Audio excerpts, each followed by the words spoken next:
Penguin Random House presents I Am No Messiah by Sonu Sood with Meena K. Iyer. Read by Zubin, Balaporia.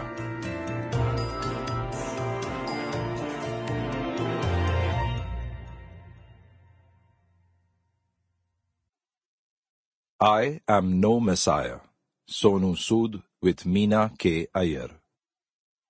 This book is a work of non-fiction. The views and opinions expressed in the book are those of the author only and do not reflect or represent the views and opinions held by any other person. This book is based on a variety of sources, including published materials and on the interactions of the author with the persons mentioned in it. It reflects the author's own understanding and conception of such materials and can be verified by research. The objective of this book is not to hurt any sentiments or be biased in favor of or against any particular person, region, caste, society, gender, creed, nation, religion, health condition, or government. To my parents, Saroj and Shakti. It's impossible, said pride. It's risky, said experience. It's pointless, said reason. Give it a try, whispered the heart. Introduction. Messiah of the Migrants. It brings a faint blush to my face when such titles are bestowed on me. But when I pause on the highway of life, quite literally, as you will agree, I realize that nobody transmutes overnight to become deserving of such an honor. I, for sure, know that I didn't. On Wednesday, 15th April 2020, it was that nudge from my heart which sent me to that traffic junction in 400605, the zip code of Kalwa in Thane district, with a mask on my face. That spot was the Bodhi tree of my life. It was where I received my enlightenment. I shudder to imagine how empty my life would have been if I too had chosen to continue basking in that overwhelming attention and affection that we film stars receive. But it was as if destiny had willed that I had to go beyond stardom to find my raison d'être. In fact, I had to use my stardom to discover why karma had placed me in a position of power so that I could use it altruistically. I found my karma on the streets of Mumbai during the lockdown imposed after the outbreak of the COVID-19 pandemic, when I personally went to distribute truckloads of food packets and other basic essentials to migrant workers. Nothing indeed comes from a place of contentment. Every human being is always going through some upheaval within.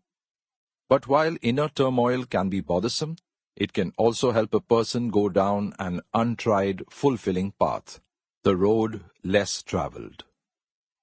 For me, the outcome of that emotional turbulence was an awakening of the conscience. When the pandemic struck, the first few days of March flew by for me like for everyone else, in a state of slumber. I was lulled into a kind of obedience to just follow the rules. COVID-19 was a mystery disease. It was a hidden enemy. No one knew where the monster lurked, how or whom it would strike. Perhaps we'll never fully comprehend the truth behind the virus that brought the world to its knees. But after the first couple of weeks of sanitizers, hand washes, face masks, hand gloves, and staying home safe, I began to feel a distinct sense of unease. I have always been a man of action and commitment. I was not cut out for indolence and apathy. I am a man on the move, not an inert, lethargic being. My conscience sent heartfelt messages to my mind, which in turn churned with thoughts. What I was sure of and knew straight off was that I wasn't meant to sit complacently at home. I subjected myself to my own version of a SWOT self-assessment. Strengths, weaknesses, opportunities, and threats. The weakness. I was not a man of medicine, a qualified doctor, a healthcare worker, or even a compounder. The opportunity was right before me. The world outside my door was caught in a grip of bewilderment. I had to do something about it, and I had to go out there and be a frontline worker. The threats or obstacles, I had no clue what they would be, but they could never be a deterrent in my life. Not after the trial by fire that a struggler goes through before finding stardom. One of my strengths was that I was unafraid of facing the unknown, confident about overcoming hurdles and taking them head on. The clincher was a dialogue I had with myself. I had a conversation with my conscience. I asked what my biggest unique strength was and received the answer.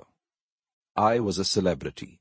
People knew me, they recognized my face, and my name could open doors. I had the distinct advantage of being able to stand beside a stranger in need and give him the reassuring comfort that I was watching out for him. My Kalinga moment. What prompted me to drive down to Kalwa Chowk in Thane and oversee the distribution in person when I could have easily dispatched our truckloads of food, drinking water, sanitizers and sanitary napkins without leaving home? What drove me out when I could have sat home feeling virtuous? The answer to that was an inexplicable restlessness inside me. I couldn't be content using my reach as a celebrity only to post "stay safe" and "wash your hands" messages on social media. I couldn't just upload morale-boosting videos on how to stay mentally and physically fit during the lockdown. I had to be personally out there, on the battlefront. It was like a call from the divine that drew me where I was meant to go. I had responded to that conscience call earlier too, in a small measure, when I handed over Shakti Sagar, my 6-story hotel in Juhu, to the state authorities in April, 2 weeks after a nationwide lockdown had been announced. Healthcare workers were the wall between us and the virus. Giving them food and a place to rest in the rooms of Shakti Sagar, a building with a name of special significance to me, pleased me, and I was glad when other colleagues from cinema followed suit by similarly throwing open their properties to the corona warriors.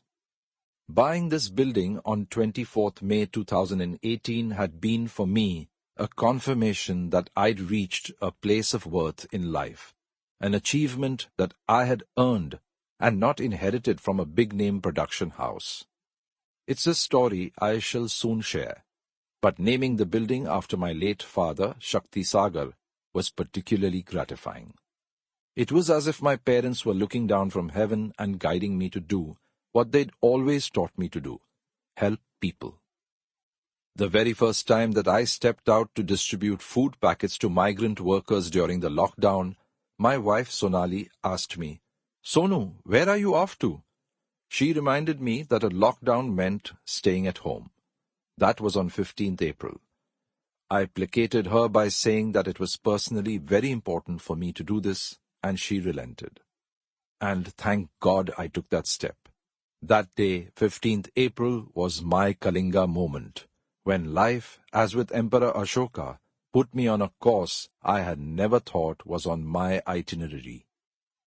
In the past, I had heard people talk about finding their calling and saying, "Hey, this is what I was destined to do." I knew of friends who said that they had found their calling in politics or teaching or something else. I know of people who had switched careers midstream. When any of them told me, "Sonu, I have found my path," I would be happy for them, but couldn't help feeling a little suspicious. Does something really come calling you?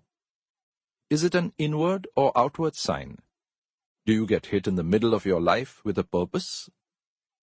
But now that it has happened to me, I know that all of us have been placed in this world to do what destiny has planned for us.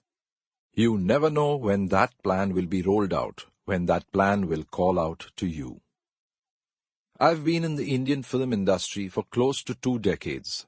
I've worked in countless films in different languages around the globe. Responsibility and commitment have been the bywords of my life. And I know the worth of a promise, the value of my word. I have worked in films, I have produced films, I have dabbled in real estate, I have done myriad things in my life. But the soul-uplifting joy and satisfaction I got from my Ghar Bhejo initiative... Sample complete. Ready to continue?